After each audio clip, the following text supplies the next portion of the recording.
Bonjour à tous, bienvenue dans une nouvelle vidéo. Aujourd'hui, un tuto rapido sur les variables de type typographie qui sont enfin là. C'était vraiment ce qui nous manquait pour créer vraiment des maquettes complètement responsives sur Figma et maintenant on a tout ce qu'il nous faut. Pour ceux qui ne me connaissent pas, je suis Jessica Trocmé, product designer depuis 2010 et au travers de cette chaîne, tu vas retrouver de la veille techno, pas mal de tutos sur Figma et je partage aussi mon expérience au travers de formations Figma. D'ailleurs, retrouve la formation pour créer des UI design complètement responsifs sous Figma en lien dans la description. Allez, c'est parti pour le tuto. Alors, le fichier Figma Variable Playground a été mis à jour. Je vous mets le lien dans la description. Quelle est la nouveauté? Donc au niveau des variables de type texte, ça va se passer au niveau des variables de type string et de type nombre. Donc au niveau des variables de type nombre, ça va concerner donc les font family, les font style, font weight mais au niveau nom. Et au niveau valeur numérique, ce sera plutôt au niveau variable de type number. C'est-à-dire, de type string, au niveau nom, ce sera soit régular, soit bold. Et au niveau nombre, c'est 400 ou 700, par exemple. Ensuite, en variable de type nombre, on aura aussi font height, font size, paragraph spacing, letter spacing, paragraph indent. Donc, c'est-à-dire tout le style au niveau texte. Donc, rapidement, un petit exemple pour appliquer des variables au font family. Par exemple, ici, on a la playflare display et la lato. En termes de variables de type string, on voit au niveau composant. Et si l'on change la font family, elle va se changer automatiquement dans le composant. Là, pour l'exemple, on va partir du fait que vous avez déjà créé un projet et vous voulez le mettre à jour avec les fameuses variables de type texte. On va partir donc des styles que vous avez déjà créés. Comme on le voit là, dans la colonne de droite, tous les styles avaient déjà été créés. On est sur deux polices. De typographie. Au niveau des titres, Archivo Black et au niveau du texte, Poppins. On va commencer par créer nos variables de type font family. Donc on clique sur local variable, on va ajouter une collection que l'on va appeler typography, create variable et là de type string. On va faire font family / on va mettre title. Donc là, on a bien nos sous-groupes. Si vous voulez aller voir une vidéo plus en détail par rapport à la création des variables, je vous invite à aller voir une vidéo que j'avais fait précédemment, parce que ça s'appelle Archivo Black. Et là, on va faire Shift Entrée, qui permettent de dupliquer une variable. Cette fois-ci, ça va être notre corps de texte, donc body, et là, ce sera la Poppins. Ok, on a bien nos deux fontes de créer. Maintenant, on va appliquer les variables à tous nos styles. Tout ce qui est titre, ici, et à ce niveau-là, Archivo Black. Et on voit bien ici le fameux icône de type variable. Donc on va appliquer une variable de type titre. Par rapport à ce qui est corps de texte, ce sera ici. La même chose ici, et là ce sera body cette fois-ci, Poppins. Et on va faire la même chose pour tous nos styles. C'est un peu laborieux quand on le fait après coup. Donc c'est pour ça que quand on crée un projet, il faut le faire au fur et à mesure. Maintenant, on va s'occuper des font size, donc des tailles de texte. On va créer les variables. Donc cette fois-ci, ça va être de type nombre, donc font size, et je vais commencer par XS. Et là, on va rentrer l'ensemble de nos valeurs.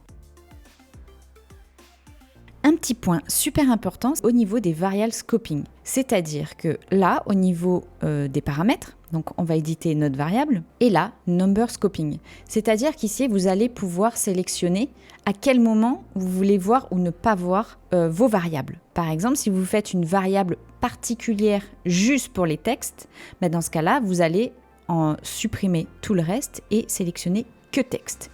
Par contre, si ce sont des variables globales, dans ce cas-là, vous gardez le reste coché. En tout cas, vous cochez que ce qui est concerné. Par exemple, je l'ai fait pour celle-ci, donc que le texte. Donc si je veux regarder au niveau de la fonte de type size, ici, on voit bien la XS qui est présente. Par contre, si je sélectionne ici au niveau des arrondis, vous voyez que le XS n'est pas visible. Comme ça, ça permet de ne pas avoir trop de variables visibles et d'avoir finalement des variables qui concernent vraiment les éléments, surtout quand on commence à en avoir beaucoup. Bon, et bien sûr, après ça, on applique toutes les font size au niveau des variables. Mais également, c'est la même chose pour le line 8. Et maintenant, on fait l'exercice d'appliquer ça à tous nos styles.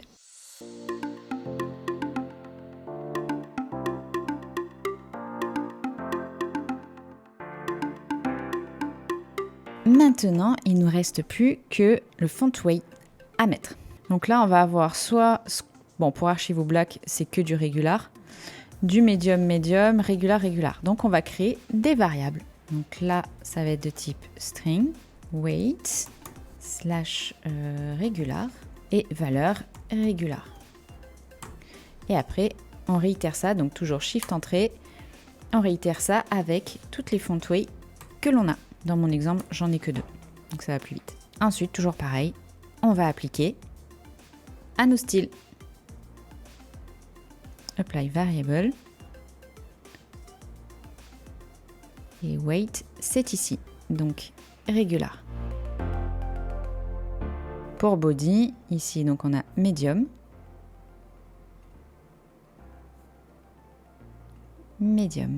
Voilà, et on peut faire ensuite de même avec ce qui concerne letter spacing et paragraphe spacing. Mais vous avez compris le principe. Donc j'ai créé un exemple ici. D'ailleurs, vous me direz en commentaire si vous préférez la version cette palette-ci, donc plutôt dans les tons violets, ou cette palette-ci, version 1 ou 2. On va partir sur celle-là et on va voir par rapport au mode, par rapport au responsive. Donc là, pour l'instant, si je passe le texte, si je fais un copier-coller, hop, dans la version mobile, pour l'instant, c'est pas terrible. Donc ça, c'était la problématique que l'on avait avant, c'est que du coup, les textes, on était obligé de les changer à la main, avoir la version pour le desktop et la version pour le mobile.